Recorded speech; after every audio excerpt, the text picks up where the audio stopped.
Hey everyone, welcome to my channel. Today, we're going to go over the symptoms of a bad purge valve. The purge valve is part of your car's evap system. Its job is to open up and transfer fuel vapors from the charcoal canister into the engine, where they get burned off in the combustion chamber. This reduces emissions and improves your fuel efficiency. The first 10 most common symptom is the check engine light turning on. Here are some codes that might show up.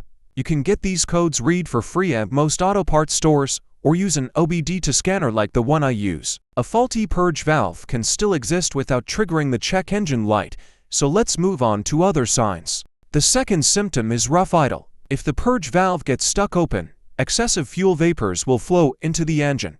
This causes a rich fuel condition, too much fuel, not enough air, disrupting the ideal air-fuel ratio.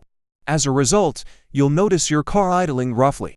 The third symptom is poor engine performance. Similar to a rough idle, a stuck-open purge valve disrupts the air-fuel ratio, causing more fuel to enter the combustion chamber.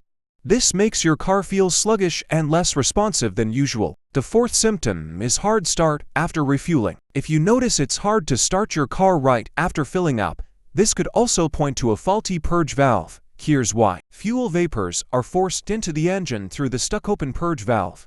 This creates an excessive fuel when starting, and as we know, too much fuel with too little air can cause a no start or rough start. The fifth symptom is poor gas mileage. A stuck-open purge valve will constantly allow fuel vapors into the engine, even when it's not needed. This results in the engine burning extra fuel, leading to poor gas mileage. A properly functioning purge valve will stay closed and only open when the ECM commands it to. If you're experiencing any of these symptoms, it might be time to check your purge valve. Thanks for watching. If you found this video is helpful, then don't forget to like, comment, and subscribe.